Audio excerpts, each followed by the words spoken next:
To use Able, you need to do no more than load it from the Unity store. Here, I'm taking a local copy.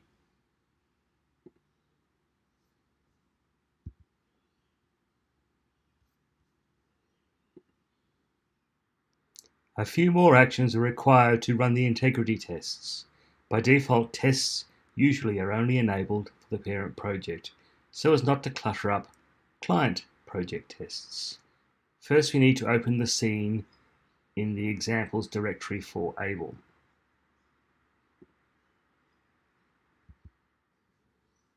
Now we need to add the scene to the project.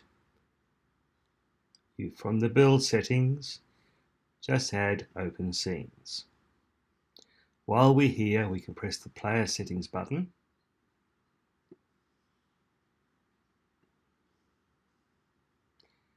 and scroll down to look for the defines. The project you currently have will always be in the defines. Now we need to add, as we can see here, Able and Askowl-Able.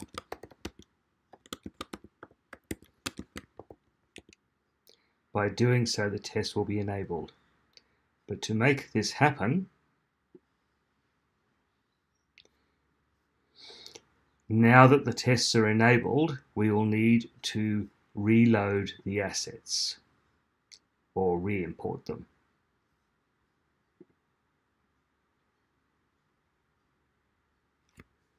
As you can see, this causes the Unity editor to restart.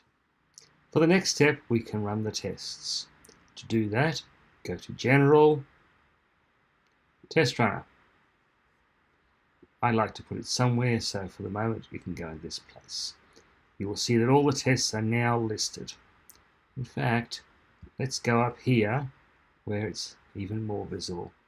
So let's just run them all and see what happens.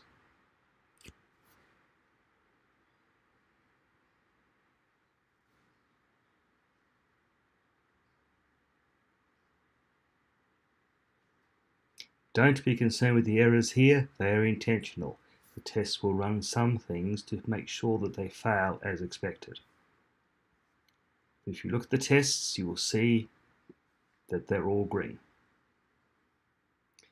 These instructions are also available in the documentation running the integrity tests. Please join me on Patreon so that I can create more scripts and more videos.